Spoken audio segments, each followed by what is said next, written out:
Ya. Okey.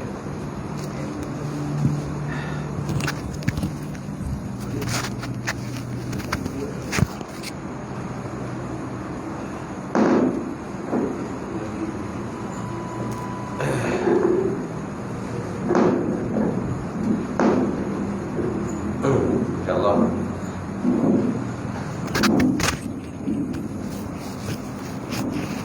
Oh, pulih daripada COVID. Kalau COVID itu 7 hari kuarantin.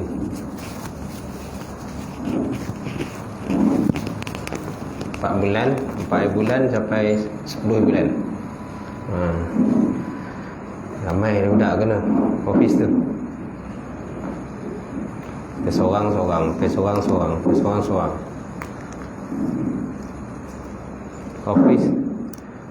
Office saya tu tahu berapa kali dah sanitasi dah. Kojap sanitasi. Nah. Kojap kang sanitasi.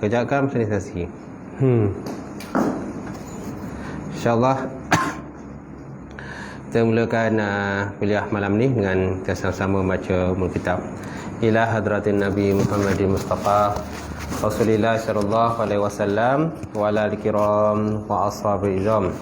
Sya'ilahumul Fatihah. A'udzubillahi minasyaitonir rajim. Bismillahirrahmanirrahim. Alhamdulillahi rabbil alamin.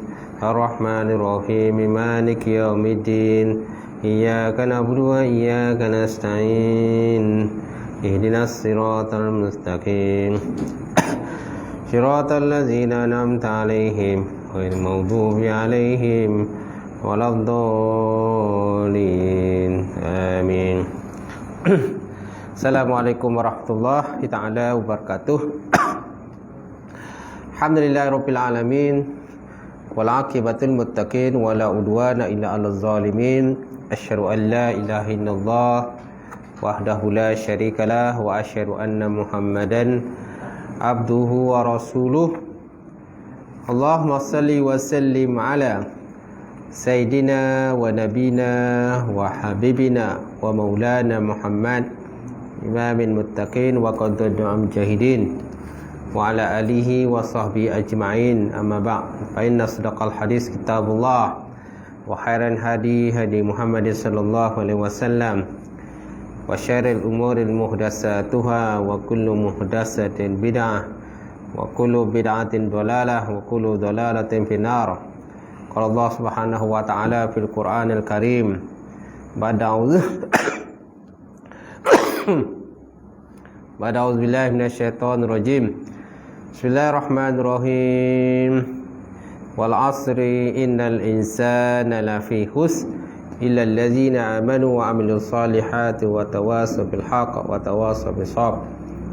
Maksudnya demi masa sungguhnya manusia itu semuanya berada di dalam kerugian kecuali orang-orang yang beriman serta mengerjakan amalan soleh dan samsan dengan kebenaran, samsan dengan kesabaran.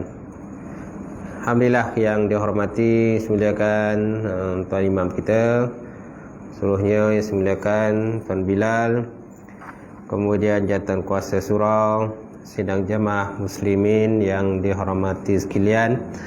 Alhamdulillah kita panjatkan puji dan syukur kepada Allah Ta'ala kerana dengan limpah kurnia serta rahmat daripada Allah Ta'ala mengizinkan pertemuan kita pada malam ini, dan kita dah berada di bulan Syaban. Berapa Syaban dah? 7 kan? 7 ke 8 Syaban lah. Tak lama lagi dah masuk Ramadan kan? Kejap ya tuan-tuan. Mudah-mudahan Allah Ta'ala berikan kesihatan tubuh badan yang sihat pada kita, insya-Allah dapat kita menyambut Ramadan ni dengan berpuasa siang hari, bertarawih kan. Nak kata dah boleh ya. Tak jarak lagi kan? 1 bulan dah. 1 April. 1 April dah boleh rapat-rapat lah. Betul kan? Bila rapat-rapat ni dah lain macam dengan saya kan. Sebab dah lama tak rapat. Biasa jarang ya. Tiba-tiba rapat. Dah lain kan. Dah janggal pula rasa tuan. Alhamdulillah lah tuan. Kan orang nak bising jarang-jarang masih rapat. Tengok dia dah datang ke tak datang. Kan. Baik. InsyaAllah malam ni kita sambung kitab Bidayatul Hidayah. Betul tak? Masih dalam pembahasan cara meninggalkan maksiat. Maksiat yang zahir. Maksiat yang batin tak? Maksiat hati. Betul kan? Sampai pada tajuk cara meninggalkan ujub. Betul kan? Cara meninggalkan ujub. Sampai pada ayat sepatutnya. Betul tak? Sepatutnya lah. InsyaAllah kita sambung. Ya, ada kitab dia semak, tak ada kitab dengar je. Sepatutnya janganlah kamu, kata musannif, sepatutnya janganlah kamu melihat kepada seseorang kecuali engkau melihat bahawa ia adalah lebih baik pada sisi Allah Subhanahu Wa Taala daripada engkau. Dan dia mempunyai beberapa kelebihan. Orang lain ni kita jangan pandang kata sebelah mata lah. Kau jangan pandang aku tak ada mata kan. Kau jangan pandang aku sebelah mata. Kadang-kadang kita lebih baik daripada orang lain. Dan mungkin kadang-kadang orang lebih baik daripada kita tak tahu. Jadi sepatutnya janganlah engkau melihat pada seseorang kecuali engkau melihat bahawa ia adalah lebih baik pada sisi Allah Ta'ala daripada engkau. Dan dia mempunyai beberapa kelebihan atas dirimu. Maka jika engkau melihat kepada orang yang lebih muda daripadamu, kalau kita melihat orang yang lebih muda daripada kita, maka hendaklah engkau berkata di dalam hati, budak ini belum pernah lagi berbuat maksiat kepada Allah Ta'ala.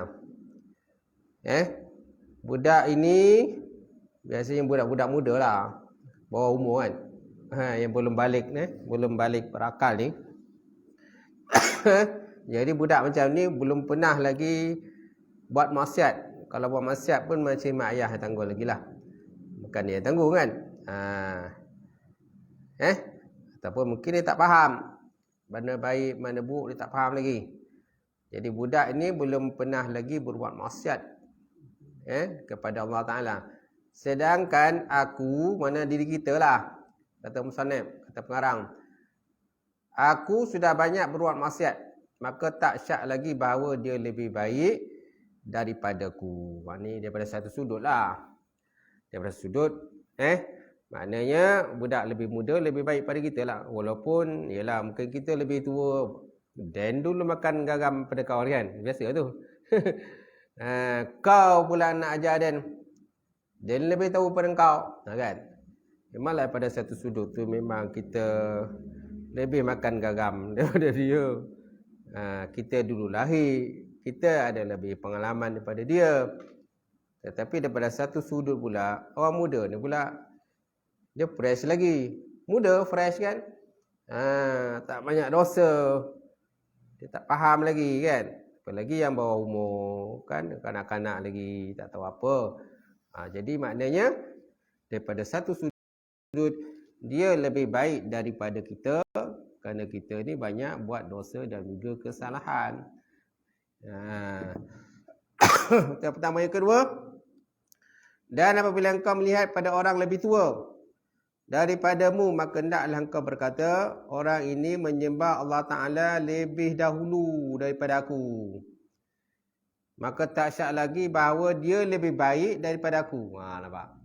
Kalau kita lihat orang tua pula, orang lama, saya kata tua ke orang lama, orang gemas kan. Kan ramai ni orang gemas ni kan. Orang lama ramai ni. Ni orang muda pula dua orang yang lah muda. Macam mana ni? Kan? Yang lama lagi ramai daripada ini kan. Jadi apabila kita nampak orang yang lebih lama daripada kita, sudah tentu dia lagi mana pengalaman dia lagi banyak lah berbanding dengan kita kan. Satu sudut dia dulu menyembah Allah Ta'ala, Dia dulu belajar alif bata dan sebagainya berbanding dengan kita. Semaknanya daripada satu sudut dia lebih baik daripada kita sebab dia lagi tua, orang lama kan. So kita kena hormat jugalah pada mereka. Gitu. Betul tak? Jadi apabila kau lihat orang lebih tua daripadamu, maka naklah kau berkata orang ini menyembah Allah Ta'ala lebih dahulu daripada aku. Maka tak syak lagi bahawa dia lebih baik daripadaku. Nampak? Kalau umur kita contohnya 80 tahun. Kita tengoklah orang yang lebih tua pada kita 90 tahun pula. Kalau umur kita 90 tahun, ada lagi lebih tua pada kita 100 tahun. Tapi jaranglah jumpa orang yang umur macam tu. Paling tidak pun biasanya kita ni 70 tahun, 80 tahun biasalah. 100 tahun ni jaranglah jumpa dah. 120 tahun lagi jarang kan. 150 tahun lagi jaranglah jumpa. Kadang telinga pun dah tak apa dengar kan. Kita cakap. Mata pun dah tak nampak. Okey, yang kedua. Bagaimana kalau kita lihat orang yang lain pula? Dan apabila kau melihat orang yang alim. Kalau kita tengok, duk fikir, perhati, tengok orang alim pula je dah. Maka naklah kau berkata dalam hati, orang alim ni telah dikurniakan kepadanya berbagai-bagai pemberian. Bermacam-macam pemberian yang tidak dikurniakan kepadaku. Dan dia telah sampai ke martabat yang aku tidak sampai kepadanya. Dan dia mengetahui perkara yang tidak aku ketahui. Maka betapa aku sama dengan dia. Maka betapa aku akan sama dengan dia. Tak mustahil lah. Mustahil lah kita akan sama dengan dia. Orang alim berbeza dengan orang jahil. Ataupun mungkin kita tak jahil lah. Sebab kita mengaji. Kalau kita mengaji, tak boleh kita kata orang jahil lah. Macam tuan-tuan mengaji kan. Tak boleh lah kita kata tuan-tuan ni orang jahil. Tak boleh. Cuma kita boleh kita katakan orang awam. Orang awam boleh lah. Kan? Boleh kita katakan orang awam lagi. Walaupun mengaji. Orang jahil ni memang tak mengaji. Dia ada dua jahil. Jahil basit, jahil murakab. Jahil basit ni, dia tahu dia jahil. Kalau jahil murakab, dia tak tahu dia jahil. Dia tak tahu. Murakab mana bertimpa-timpa, bersusun-susun jahil dia. Basit ni jahil basit, basim ya ta basit. Basit mana jahil yang satu label je lah. Tak adalah bertimpa-timpa. Tak adalah bertinda-tinda jahil dia. Okey? Macam tu. Dan orang lain, orang alim tahulah. Sudah tentu dia mendapat banyak pemberian anugerah daripada Allah Subhanahu Wa Taala. So kita kena hormatilah orang alim. Siapa orang alim tempat kita? Kita kena hormatilah. Apa saja masalah-masalah yang berat, kita rujuklah orang alim. Kerana dia lebih tahu lagi daripada kita kan dalam bab hukum hakam. Baik. Dan apabila engkau melihat orang yang jahil pula macam mana? Kalau kita lihat orang yang jahil, maka naklah engkau berkata dalam hati, orang yang jahil ini berbuat maksiat akan Allah Ta'ala kerana kejahilannya. Tetapi aku mengerjakan maksiat berserta dengan ilmuku. Maka Allah Ta'ala akan berhujah ke atas diriku. Dan aku belum tahu lagi bagaimana aku akan mengakhirkan kehidupanku ini. Nampak? Ini kalau kita buat perbandingan, comparison antara kita dengan orang jahil pula. Okay?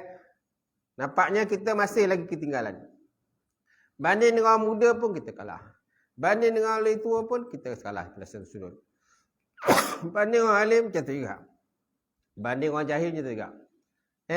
Sebab orang jahil dia buat dosa dan maksiat, dia dalam keadaan jahil. Kita buat dosa maksiat dan kadang kita tahu hukum hakam. Mana lebih baik? Mana lebih baik? Sudah tentu daripada satu sudut memanglah orang jahil lebih baik daripada sudut. Tetapi daripada sudut yang lain pula, orang jahil pula pun ada masalah juga. Dia jahil. Bila jahil ni senanglah. Syaitan pula senang nak mempengaruhi dia sebab dia jahil. Senang. Sedangkan orang alim Susah pula syaitan nak goda dia sebab dia alim.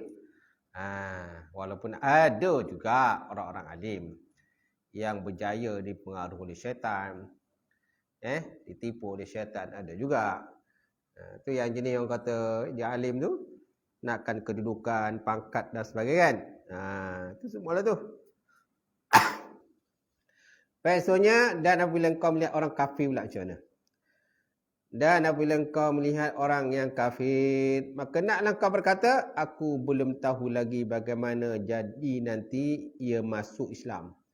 Lalu dia mengakhiri hidupnya dengan husnul khatimah, kesudahan yang baik.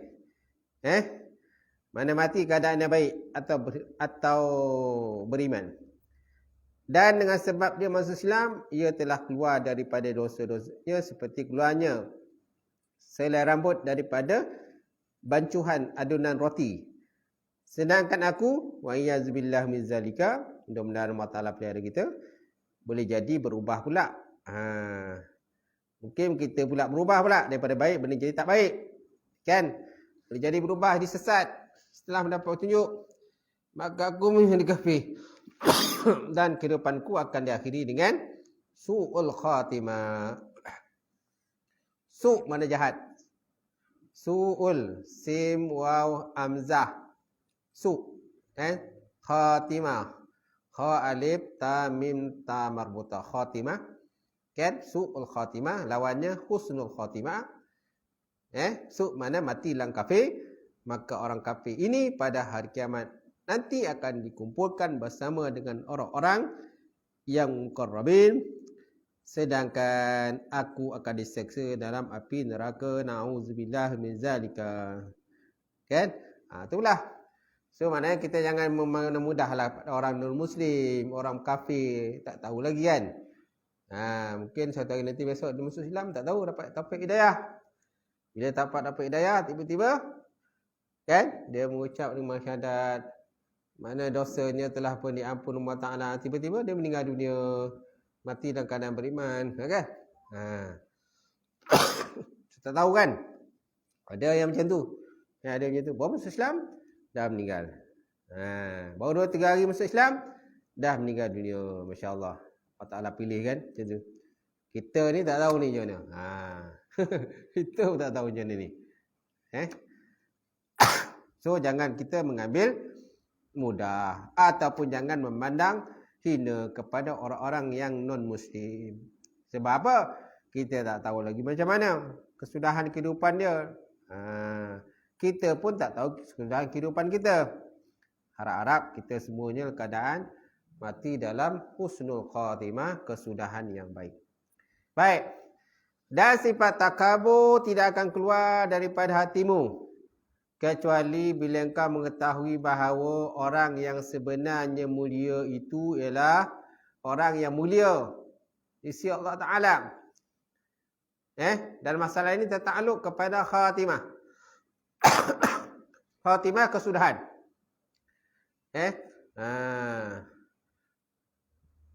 Jadikan ya Allah kami kesudahan yang baik. Bihusnul khatimah. Kan Allah makhtim lana bihusnul khatimah. Wala tahtim alaina bisu'il khatimah. Kan doa kan? Doa Nabi. Allahumma khtim lana. Ya Allah tentu sudahkanlah kepada kami ini kesudahan yang baik. Allah makhtim lana bihusnul khatimah. Wala tahtim alaina bisu'il khatimah. Janganlah engkau ya Allah jadikan kesudahan kami ini kesudahan yang jahat. Macam tu. Khatimah mana penghabisan ataupun kesudahan. Khatam. Ini yang khatam tu. Khatam, khatam Quran. Khatam hari ni khatam Ustaz. Bukan katam. Kan biasa kita katam. Kan? Apa tu kan? Ni ramai-ramai nak katam lah. Kata. Katam. Bukan kap. Bukan kap. Khatam. Khatam. Khatam. Khatam. Mim alif ta. Khatam. Marbutah. Kha alif. Ta mim ta marbutah. Khatam. Kan? Tu jangan salah sebut tu. Kalau salah sebut kan golak ada orang. Kan? Baik. Jadi sifat takabur tidak akan keluar daripada hatimu kecuali bila engkau mengetahui bahawa orang yang sebenarnya mulia itu ialah orang yang mulia di sisi Allah. Mulia itu sebenar itulah orang yang mulia pada Allah Taala. Kesudahan daripada kehidupan seorang. Sedangkan perkara itu masih belum dapat diyakinkan.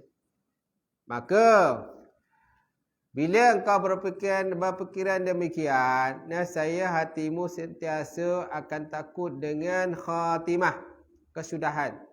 Sehingga kau tak berani membesarkan diri dan kau terpaksa banyak membuat andaian terhadap orang lain. Walaupun sekarang ni kau yakin, walaupun kau sekarang ni kau yakin dan beriman kepada Allah, namun keadaan itu tidak menghalang kemungkinan berlakunya perubahan-perubahan pada pendirianmu pada suatu masa yang akan datang. Kerana Allah Ta'ala berkuasa merubah hati-hati manusia dan dia dapat memberi hidayah pada siapa yang dikenaki. Dan dia berkuasa pula menyesatkan siapa yang dikenaki. Masya Allah. Kita takut tu kan? Kita takut ni mana kehidupan kita waktu kita sehat ni dalam keadaan beriman, taat pada Allah. Takut satu hari nanti mungkin Allah Ta'ala akan uji kita kan. Takut nanti bila Allah Ta'ala uji kita, balikkan hati kita, dah tak botu pula. Semua orang tak botu. Imam tak botu kan, Bilal tak botu, azan Kuwait pun tak botu. Semua tak botu ke dia. Jadi Allah Ta'ala dah balikkan hati tu. Kalau sebelum ni semuanya botu je kan. Bila ada pengajian, oh bagus. Bila dengar pengajiannya, suatu hari nanti tak baguslah pengajian ni, menyusahkanlah pengajian ni kan. Mufti ni apabila mufti bagi fatwa, apalah mufti ni, dia marah kat mufti, dia bongih kat mufti kan. Dia membongih kat mufti agama, semua tak betul kat dia. Yang betul dia je betul. Itu yang takut tuan-tuan. Itu takut hati kita dibalikkan oleh Allah Subhanahu wa ta'ala. Sebab ada yang murtad kan. Ada yang murtad, tapi jumlah tu tak banyak lah, tak diheboh-hebohkan. Ada orang Islam yang murtad, semua jumlah tu tak diheboh-hebohkan. Di pejabat di mahkamah syariah tu ada je orang mohon nak mohon murtad, ada je. Dia biasa murtad ni jenis-jenis orang yang tak beramal lah. IC Islam, IC Islam, tapi tak nak beramal ni Islam kan. Jadi bila tak beramal Islam, jadi senanglah. Tu antara poin dia cakap ni, poin dia sebab dia tak mengamalkan Islam, jadi dia nak murtad keluar dari Islam. Alasan dia mudah tu je. Sebabkan dia tak mengamalkan Islam, maka dia kata dia nak keluar Islam.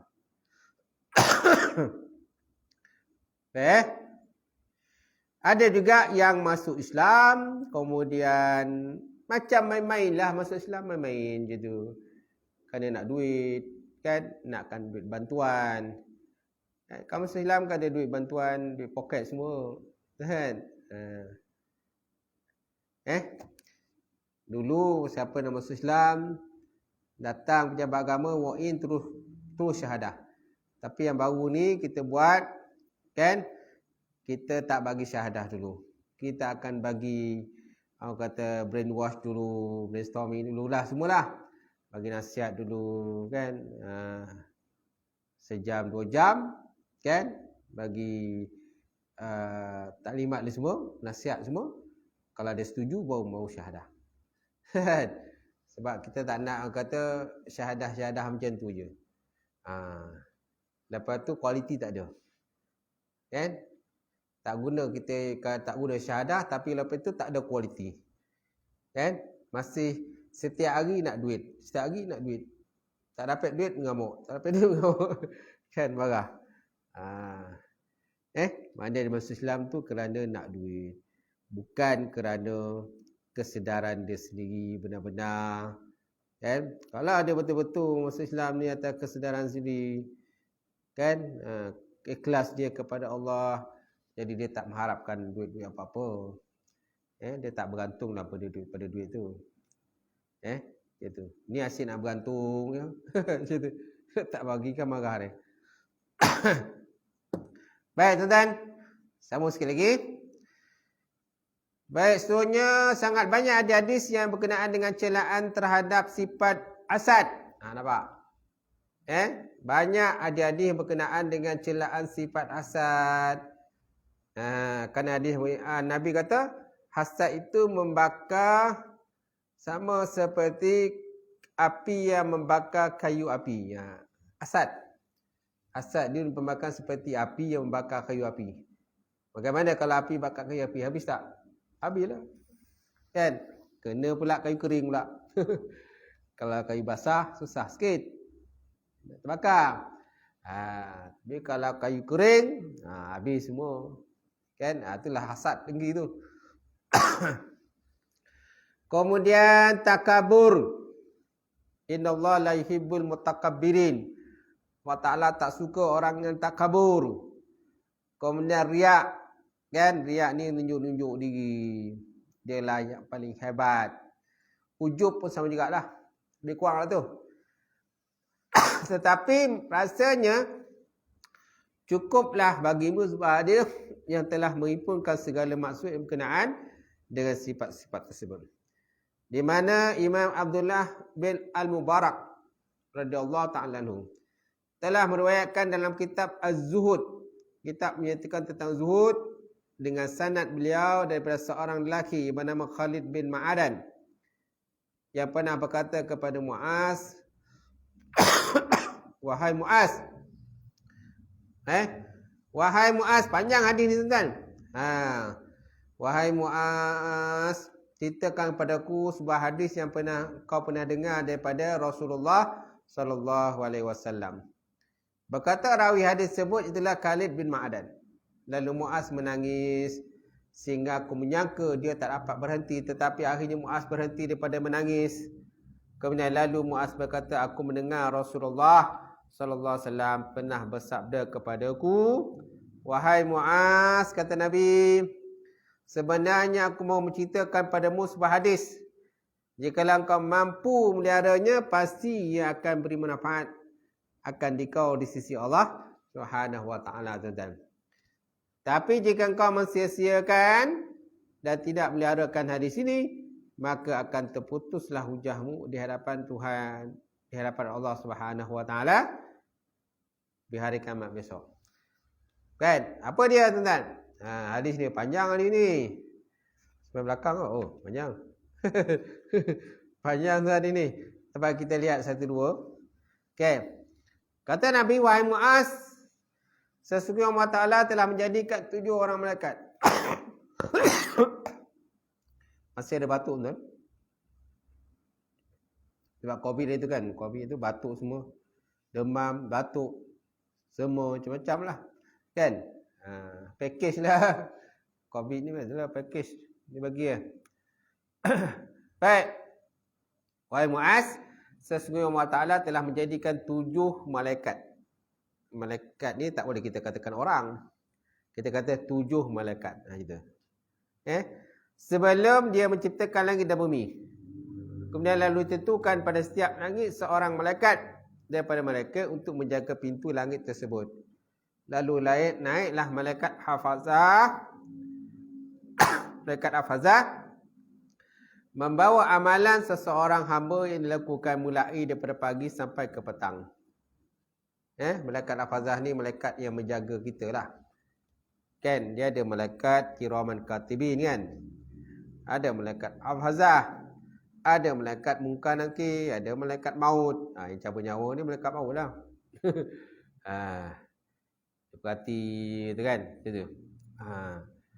Kalau ada orang perhati kita tu kan, kita pun mana kita pergi, dia perhati kita. Ditakuti kemungkinan malaikat maut. Sebab malaikat ni kan dia boleh tukar-tukar rupa. Dia boleh tukar rupa jadi manusia biasa. Kalau dia perhati kita kan, menunggu kita pun ada ya. Kita pergi kedai dia ada, kita ke rumah pun dia ada, kita nak makan pun dia ada. Kita ke surau ada dia perhati ditakuti malaikat maut tuan-tuan. Bersiaplah macam tu. Kalau nampak lah. Kau tak nampak. Kau tak nampak lagi elok. Kau nampak kan nak makan pun tak lalu kan. Macam tu. Baik.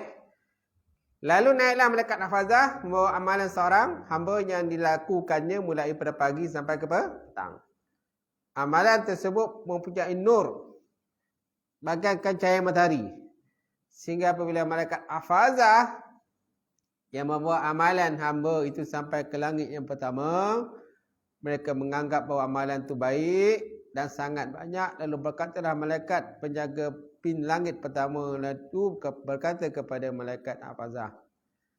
Apa dia kata kepada malaikat hafazah? Pukulkanlah amalan ini kepada muka orang yang mengerjakan. Akulah malaikat penjaga ghibah. Ghibah mengumpat. Ghibah maknanya mengumpat.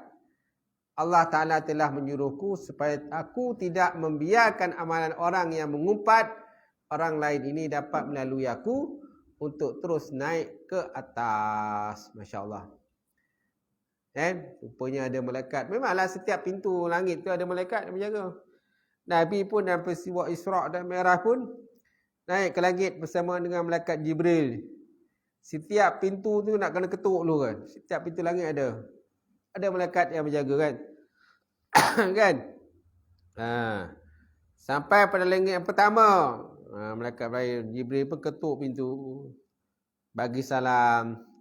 Maka malaikat tadi, siapa dia kata? Siapa? Aku. Bersama siapa engkau? Malaikat bersama Muhammad.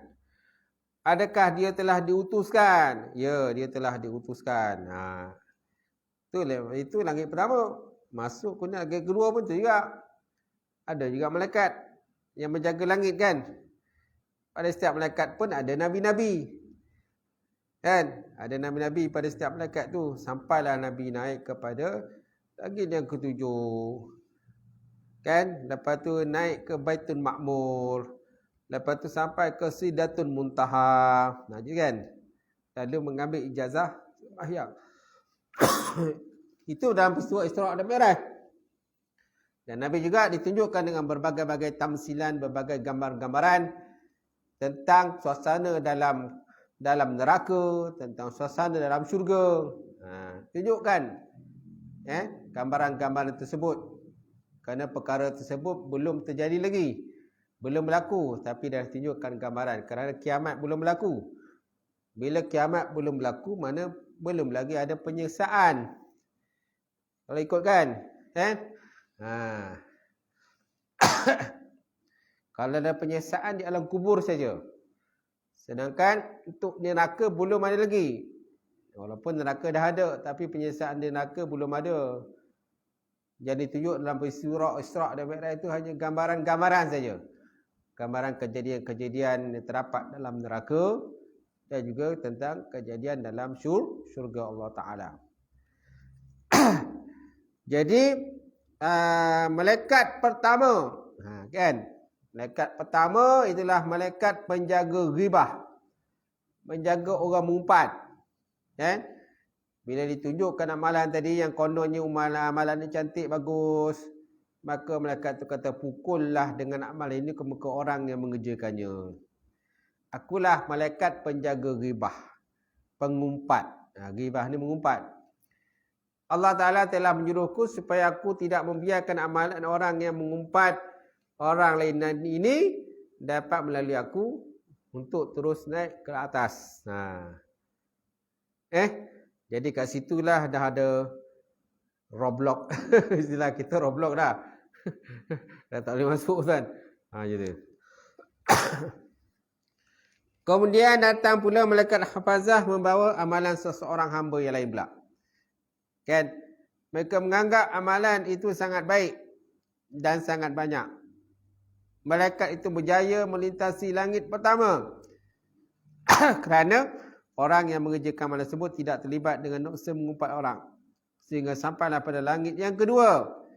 Lalu berkata malaikat penjaga langit yang kedua, berhentilah kamu di sini dan pukulkanlah dengan amalan ini kepada muka orang yang mengerjakannya, kerana dia menkenaki dengan amalan tadi untuk mendapat keuntungan dunia. Masya Allah. Jadi dibuat amalan tadi tuan-tuan, nampak zahiriat cantik, tapi semuanya untuk mendapat habuan dunia, keuntungan dunia, pangkat dunia, kedudukan dan sebagainya. Ya. Jadi Allah Ta'ala telah menyuruhku supaya aku tidak membiarkan amalan orang ini melintasi aku untuk naik ke atas. Selain daripada itu, dia suka juga membesarkan diri di dalam majlis perjumpaan. Akulah malaikat penjaga kebesaran. Itu dia nama, malaikat penjaga kebesaran. Sampai checkpoint kedua. Tak lepas. Kan? Langit pertama lepas.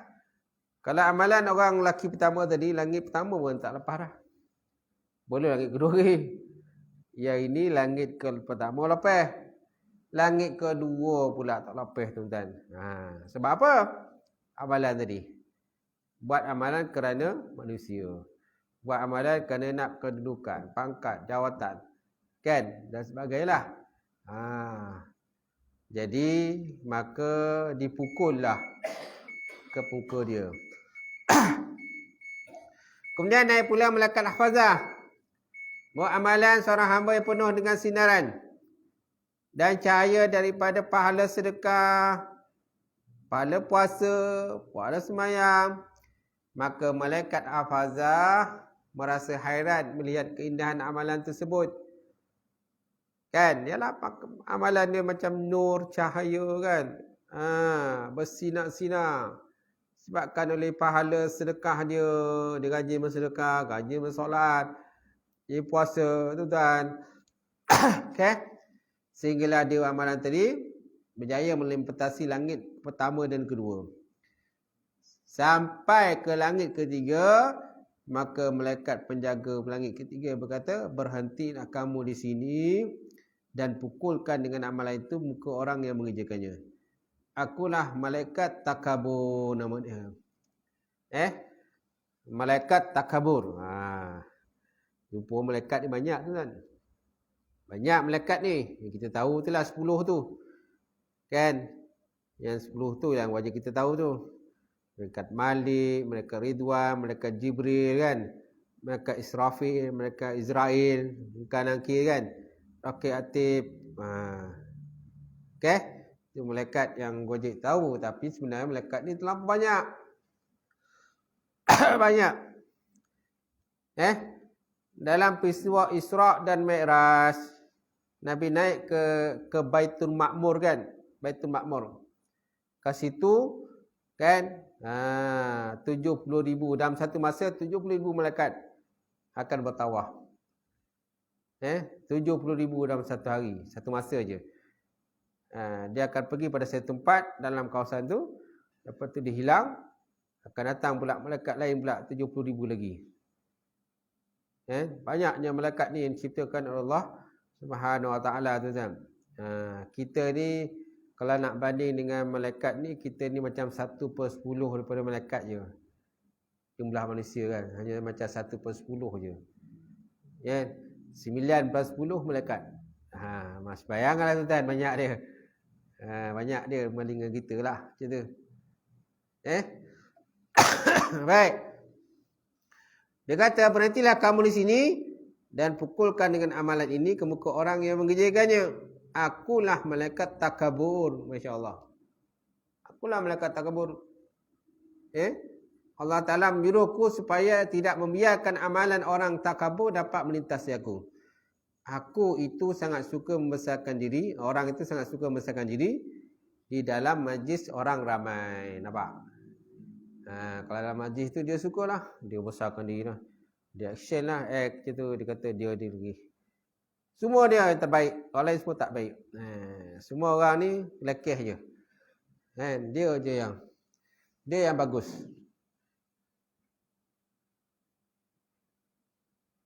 Dia bagus kan. Macam Jibakil lah. Jibakil je tu kan. Dia je yang bagus. Orang lain semua tak bagus. Kan? Kedekut. Tapi dia kedekut lah. Lalas kena bayar compound tu. Melarikan bakal Pak Mentua. Ibrahim Pendek. Ayah Cikgu Muni. Ayah Cikgu Muni. Cikgu Muni kan dia tukar tempat tidur dengan ayah dia. Ibrahim Pendek ayah dia kan. Jadi tukar tempat tidur. Jadi Piramli dengan Labu dengan Labi ni pergi kidnap. Dia ingat kidnap dapat Cikgu Muni rupa bapak kan, bawa jumpa Tok Kodi kan, dalam keadaan selimut macam tu, buka-buka tengok bapak dia. Baik, kemudian naik pula malaikat Hafazah membuat amalan seorang hamba. Yang keempat pula, amalan dia bersinar-sinar seperti bersinarnya bintang yang berkelip-kelipan, bagaikan suara tasbih. Baginya suara tasbih, sembahyang, puasa, haji, umrah. Masya Allah, banyak amalan-amalan tu yang dilakukan. Malaikat Hafazah berjaya membawa amalan tadi sampai kepada langit yang keempat. Mana langit pertama lepas, langit kedua, yang pertama tadi saya tak lepas kan. Langit lelaki yang keempat ni pula, langit pertama lepas, langit kedua lepas, ketiga lepas, keempat pula tuan-tuan. Sampai ke langit keempat, maka malaikat kata, berhentilah kamu di sini dan pukulkan dengan amalan ini akan muka orang yang mengerjakannya, belakang dan juga perutnya. Akulah malaikat ujub. Nampak? Malaikat ujub ataupun malaikat yang melihara ujub lah, kan? Gitu. Allah Ta'ala menyuruhku supaya tidak membiarkan amalan orang yang ujub dapat melintasi aku. Ia beramal adalah semata-mata dengan dorong perasaan ujub kepadaku. Nampak? Sebabkan dia ujub. Ujub mana ujub apa tuan? Ujub mana hairan diri. Hairan kan? Akulah. Kalau tak ada lah aku habis lah. Kan? Kalau tak ada lah aku, memang suara tu tak hidup. Kan? Itu ujub lah tu. Kalau tak ada lah aku, tak ada siapa ngajar situ. Kan? Kalau tak ada aku, memang surau tu memang tak berjaga. Itu ujub lah tu. Hairan diri kan? Hairan diri. Kita kena hindarkan daripada perasaan hairan diri. Ataupun istilah kata syok sendirilah. Syok sendiri. Ataupun one man show. Istilahnya lebih kurang sama lah tu one man show ni. Kalau tak ada aku, memang surau tu memang tak gerak lah. Memang tak hidup lah surau tu. Tu syok sendiri lah tu. Kan? Macam tu. Kita kena hilangkan lah perasaan syok sendiri ni. Kemudian naik pula malaikat Hafazah membuat amalan seorang hamba hingga berjaya sampai ke langit yang kelima. Seolah-olah amalan ni tadi seperti pengantin yang dihantar. Amalan tu macam pengantin perempuan yang dihantar disambut ke rumah suaminya. Maksudnya amalan itu berseri-seri, Masya Allah tuan-tuan. Sangat baiklah amalan dia berseri-seri. Lalu berkata malaikat penjaga langit yang kelima, berhentilah kamu dan pukulkan dengan amal itu akan muka orang yang mengerjakannya dan campakkanlah ke atas tengkuknya. Akulah malaikat hasad. Hasad yang sangat hasud. Hasad lebih kurang lah tu. Hasad kan? Yang sangat hasud, yang sangat hasad kepada orang yang belajar ilmu dan beramal seperti amalannya. Ia hasud akan orang lain yang melakukan sebarang kelebihan dalam ibadah. Ia juga mencela mereka. Aku menyuruhnya supaya aku tidak membiarkan malah orang yang hasud ini melintasi akan daku. Masya Allah. Okay. Sampai itulah. Akan datang sambung lagi. Ada lagi tu belakang tu. Habis lagi. Baru sampai langit yang kelima. InsyaAllah akan datang masuk lagi ke-6, ke-7 kan, dan seterusnya. Wallahu a'lam bissawab.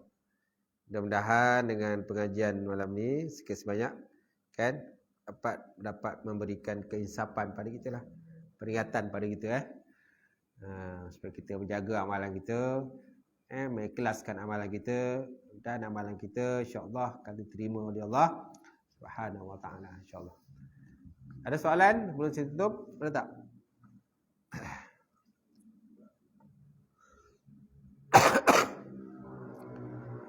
Ada? Tak ada? A'udzubillahi minasyaitonir rajim. Bismillahirrahmanirrahim. Alhamdulillahi rabbil alamin. Wassalatu wassalam ala asyrafil mursalin wa ala alihi washabihi ajmain. Allahumma shalli ala sayyidina Muhammad wa ala sayyidina Maulana. Allahumma rabbana taqabbal minna salatana tammah wa qil lana dzunubana ammah wa la tu'azzibna yawmal qiyamah. Innaka ala kulli syai'in qadir. Allahumma asina aqibatana fil mulki kulliha wa ajirna min azabil akhirah. Allahumma barik lana fi Sya'ban wa ballighna Ramadan. Allahumma barik lana fi Sya'ban wa ballighna Ramadan. Allahumma barik lana fi Sya'ban wa ballighna Ramadan ya arhamar rahimin. Rabbana atina fid dunya hasanah wa fil akhirati hasanah wa qina azabannar. Subhana rabbika rabbil izzati amma yasifun wa salamun alal mursalin. Qabalallahu minkum.